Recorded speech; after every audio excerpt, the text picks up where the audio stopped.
వీకేకే news కి స్వాగతం. మహానాడు పెట్టుకోవడం జరుగుతుంది. మళ్ళా కొంతమంది మన మాజీ ఎమ్మెల్యే మాట్లాడుతున్నారు. ఆయన ఏందో నేను ఈ నియోజకవర్గంలో ఏందో చేసినానంటున్నాడు. అయ్యా ప్రకాష్ రెడ్డి, నువ్వు ఎక్కడే కానీ ఈ నియోజకవర్గంలో నువ్వు వచ్చిన 5 ఏళ్ళు ఎవరికి ఏమి చేయలేదు.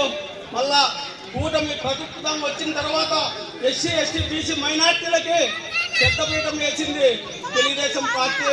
ఇక్కడ బయటాల సునీతమ్మ గారని చెప్పి మేము ఈ సభాముఖంగా చెప్తున్నాము.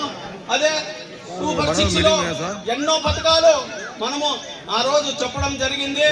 సూపర్ 6 లో తల్లికి వందనం అయితే ఏమి, గ్యాస్ కనెక్షన్ అయితే ఏమి, ఇలాంటి పథకాలన్నీ మనము అమలు చేస్తుంటే ఈ వైఎస్ఆర్ నాయకులు అది చూసి ఓర్వలేక మన మీద బురద చల్లడము, మన మీద అభాండవాయులు వేయడము, ఈ రాష్ట్రంలో అది ఓర్వలేక ఈ వైఎస్ఆర్ నాయకులు మనలో మనకి కక్షలు పెట్టి విడదీసే మార్గం చేస్తున్నారు. అవన్నీ మీరు గమనించాలా. రాబోయే స్థానిక సంస్థల్లో ఖచ్చితంగా మనము విజయం సాధించాలని చెప్పి ఈ సభాముఖంగా నేను తెలియజేసుకుంటా.